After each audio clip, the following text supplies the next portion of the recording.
Hey everyone, this is Alim. Welcome to my YouTube channel Anil Bhite. আশা করি সবাই সুস্থ এবং আনন্দে আছেন। আজকে একটা নতুন ভিডিও নিয়ে আসছি, সেটা হচ্ছে FZX। এটা একটা বাজেট ভার্সন বাইক, আর এই বাইকটা হচ্ছে XSR ক্যাম্বলার বাইকের একটা অনুকরণ বলা চলে। সেই বাইকটার থেকে আসলে এই বাইকটা করা হয়েছে।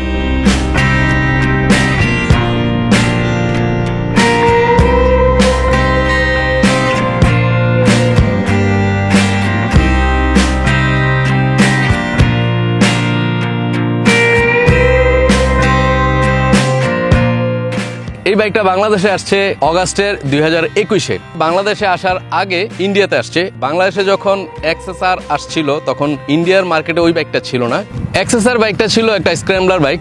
ওই বাইকটা বাংলাদেশে আসছিল অফিসিয়ালি ইন্ডিয়াতে ছিল না। তো ইন্ডিয়ান মার্কেটে বাইকারদের একটা চাহিদা ছিল XSR যেন ইন্ডিয়াতে আনা হয়। ইয়ামাহা বললো যে রিল্যাক্স, আমি এনে দিচ্ছি, XSR এর আদলেই, কোনো টেনশন নাই। আর সেটা আনছে FZX।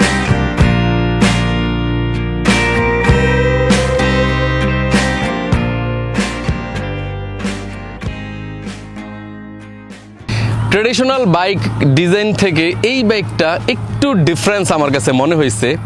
এই বাইকটার সিটিং পজিশন, এই বাইকটার হ্যান্ডেল পজিশন, এই বাইকটার গ্রাউন্ড ক্লিয়ারেন্স সব মিলিয়ে আমার কাছে বেশ ভালোই লাগছে। কিন্তু ডিজাইনটা যখন স্ক্র্যাম্বলার বাইকের একটা আদলে করতে গেছে তখন আমার কাছে মনে হয়েছে ডিজাইনটা একটু জগা কিছু রয়ে গেছে। তবে অনেকের অনেক রকম মতামত থাকতে পারে, কারণ ডিজাইন এক একজনের এক এক রকম লাগতে পারে। বাইকারদের কাছে FZ সিরিজগুলো হচ্ছে ব্রেকিং এর ক্ষেত্রে অনেক ভালো একটা কমফোর্টের বাইক হচ্ছে FZ সিরিজগুলো। এই বাইকটাতে মার্কেট আসছে টোটাল 3টা কালারে।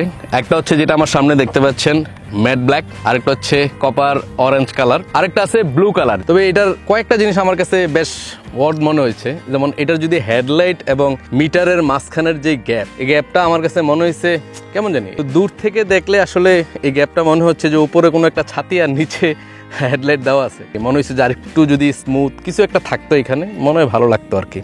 আর এই বাইকটাতে দেওয়া আছে single channel ABS। Single channel ABSটা হচ্ছে পুরাটাই ভার্সন 3 থেকে করা। তো ভার্সন 3-তে যা আছে এটা তো ব্রেকিং সিস্টেম তাই দেওয়া আছে। আরেকটা দেওয়া আছে এটাতে ট্রাকশন কন্ট্রোল ফিচারটা দেওয়া হয়েছে। আর এটার যে টায়ার দেওয়া আছে, এই টায়ারগুলোতে কার্ভ প্যাটার্ন দেওয়া আছে, ডুয়েল পারপাস টায়ার না। তারপরেও মোটামুটি ভেজা রাস্তা এবং কাদামাখা রাস্তাতেও চালানো যাবে।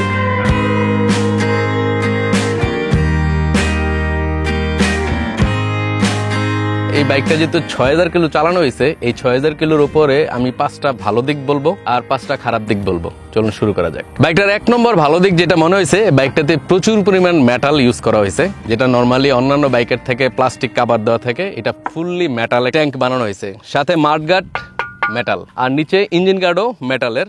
আরো অনেক পার্টস আছে যেগুলা মেটালের তৈরি করা হয়েছে। দ্বিতীয় হচ্ছে এটার সিটটা হচ্ছে নরম তুলতুলে, একটা সিঙ্গেল সিট, বেশ লম্বা চূড়া, আর এই সিটটা খুবই কমফোর্টেবল, একদম বেস্ট একটা সিট।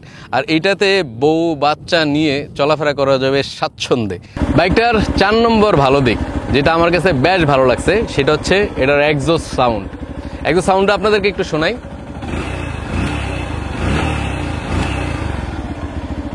বেশ গুড একটা সাউন্ড। রয়্যাল এনফিল্ডের একটা ছোট করে একটা সাউন্ড পাওয়া যাবে এটাতে, যেটাতে গুড একটা সাউন্ড আসবে।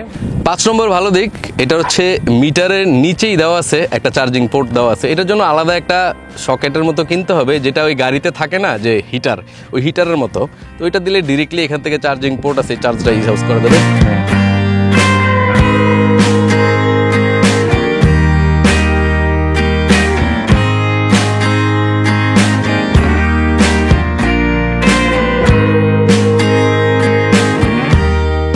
এবার বাইকটার 5টা খারাপ দিক বলবো।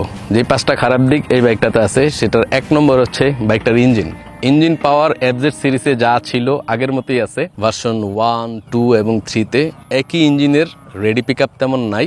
2 নম্বর খারাপ দিক, এই বাইকটা যে পরিমাণ দাম ধরা হয়েছে, এখনো মার্কেটে সম্ভবত 3-এর উপরে দাম আছে, বা 3,06,000 আমি দেখলাম। এই দাম অনুযায়ী এই বাইকটাতে এখনো এয়ার কোল্ড ইঞ্জিন দেওয়া আছে। যে এয়ার কোল্ডটা না করে ওয়েল কুল যদি হইতো বা কিছু দামও যদি বাড়াইতো, তাহলে বেটার পারফরমেন্স পাওয়া যেত ইঞ্জিনের দিক থেকে।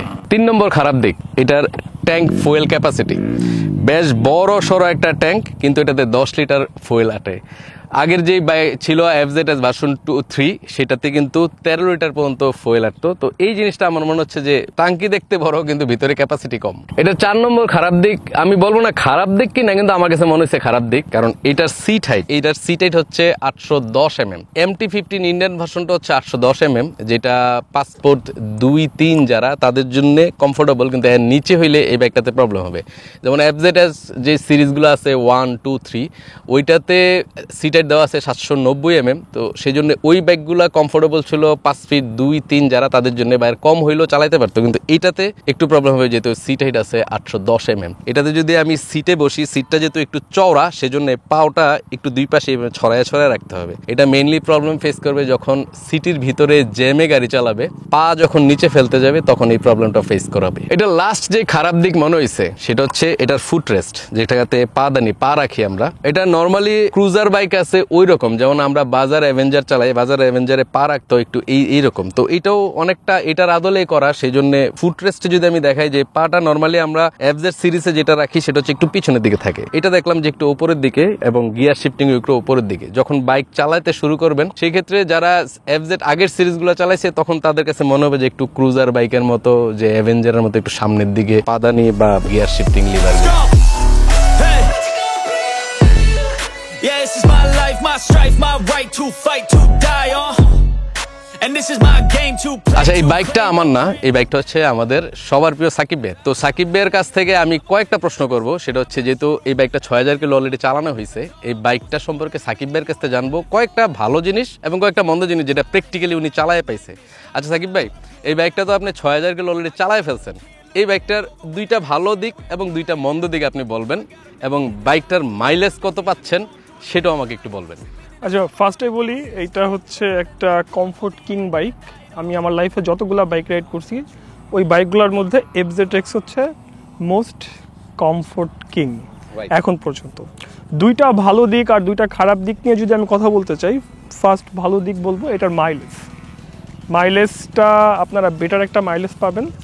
আর সেকেন্ড ভালো দিক হচ্ছে কমফোর্ট কিং যেহেতু বলছি, এইটা নিয়ে আপনারা লং টাইম বাইকটা রাইড করতে পারবেন অ্যান্ড খুব সুন্দর একটা ফিডব্যাক পাবেন, লাইক সোফার একটা ফিডব্যাক, আপনারা খুব সুন্দরভাবে বসে থাকতে পারবেন। অ্যান্ড সিটিং পজিশনের জন্য এই ব্যাপারটা আরও বেটার ফিল করা যায়, পিলিয়ন যে থাকে সেও খুব কমফোর্টভাবে বসতে পারে। আর যদি 2টা খারাপ দিকের কথা বলি, আমার কাছে ফার্স্ট খারাপ দিক মনে হয়েছে যে স্পিডোমিটারে গিয়ার ইন্ডিকেটরটা শো করে না। তো যেহেতু গিয়ার ইন্ডিকেটরটা শো করে না, আমরা কিন্তু ম্যাক্সিমাম টাইমে দেখা যায় যে ফার্স্ট গিয়ারে চলতেছে না থার্ড গিয়ারে চলতেছে, এই ব্যাপারটার জন্য স্পিডোমিটার একটু খোঁজাখুঁজি করি। সো ইয়ামাহার কাছে হয়তো একটা দাবি থাকবে নেক্সটে এই সিরিজগুলোর মধ্যে একটা গিয়ার ইন্ডিকেটর তারা শিফট করাই দিবে।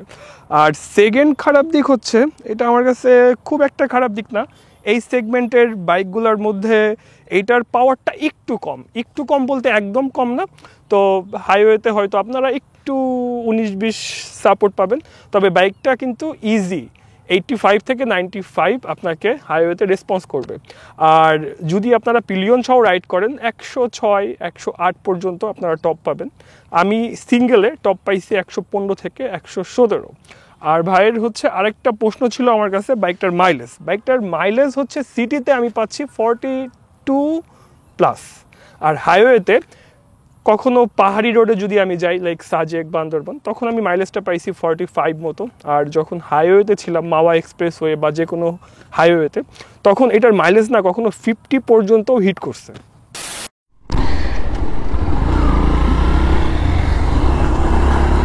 বাইকটাতে ইঞ্জিনের পাওয়ার আগের মতোই দেওয়া আছে 12.2 bhp, আর হচ্ছে টর্ক দেওয়া আছে 13.2 নিউটন মিটার, যেটাতে টপ স্পিড উঠানো যাবে স্বাভাবিকভাবে 110 থেকে 15, আর যদি পিলিয়ন নেয় তাহলে 10-এর মধ্যেই থাকবে। বাইকটাতে রেডি পিক আপ নাই তেমন একটা, তবে কচ্ছপের গতিতে চলবে, খারাপ না, একবারে স্পিড খারাপ উঠবে না। আমি হাইওয়ে তো চালায় দেখছি এবং সিটি রাইডও করে দেখছি, নট ব্যাড, একেবারে খারাপ না। এই বাইকটা অ্যাকচুয়ালি একটা জেন্টলম্যান বাইক, এই বাইকটা আরামের বাইক, সিটির ভিতরে শহরে যারা এই বাইকটা চালাবে তাদের জন্য বাইক, অফিস করতে খুব ইজি হবে সিটি রাইডের জন্যে। এবং যারা ফ্যামিলি নিয়ে ট্যুর করে বা চলাফেরা করে তাদের জন্য বেশ ভালো হবে বাইকটা রাইড করতে। কমফোর্টের দিক থেকে তো ইয়ামাহা সেরা, এফজেড এর যে সিরিজগুলো আছে এগুলো সব হচ্ছে কমফোর্টের জন্য সেরা। তো বাইকটা আসলে খুব বেশি আমার ভালো বা মন্দ বলার কিছু নাই। আর সিটিং পজিশন কি বলবো, বাইকটা লম্বা সময় রাইড করা যাবে, লং ট্যুরও যদি আপনারা যান খুব একটা বেশি পেইন হবে না, একটা ক্রুজার বাইকের ফিল পাবেন, সিটিংয়ে কোমরের কোনো পেইন হবে না। যারা স্পোর্টস বাইক চালাইছে তারা যদি এই বাইক চালায় একবার, তারা স্পোর্টস বাইক আর উঠবে না, যদি কমফোর্ট চিন্তা করতে চায় আর কি। মিটারের আরেকটা ভালো দিক হচ্ছে এই মিটার ইন্ডিকেটরগুলো, যদি বামেরটা দেন তাহলে বামে ইন্ডিকেটর দেবে, ডাইনেরটা দিলে ডাইনে ইন্ডিকেটর দেবে। আগে যেই মিটারগুলো ছিল এফজেড সিরিজে সেগুলো একটা ইন্ডিকেটরে জ্বলতো, ডাইনে দিলেও একটা জ্বলতো, বামে দিলেও একটা জ্বলতো। তো এইটা বেশ ভালো করছে। তো এই ছিল বাইকের খুঁটিনাটি, যতটুকু সম্ভব আমি আপনাদেরকে জানানোর চেষ্টা করছি। যদি বাইকটা আপনারা কিনতে চান বা বাইকটা ইউজ করতে চান তাহলে আশা করি এই ভিডিওটা আপনাদের কোনো কাজে লাগবে। আর যদি এই বাইক সম্পর্কে আরো কিছু জানার থাকে যা আমি ভিডিওতে বলতে পারি নাই, আপনারা আমাকে কমেন্টসে জানাবেন, আমি চেষ্টা করব ওই কমেন্টসে রিপ্লাই করার জন্য। তাহলে ভিডিওটা এখানে শেষ করে দিচ্ছি। যদি ভিডিওটা ভালো লাগে থাকে তাহলে একটি লাইক করবেন, শেয়ার করবেন, কমেন্টস করবেন। আর যদি চ্যানেলটিতে নতুন হয়ে থাকেন তাহলে সাবস্ক্রাইব করে হয়ে যাবেন আমাদের ফ্যামিলি মেম্বার। তাহলে দেখা হচ্ছে এমনই কোনো নতুন ভিডিওতে। ততদিন আমরা সবাই থাকবো সুস্থ এবং আনন্দে, ইনশাআল্লাহ।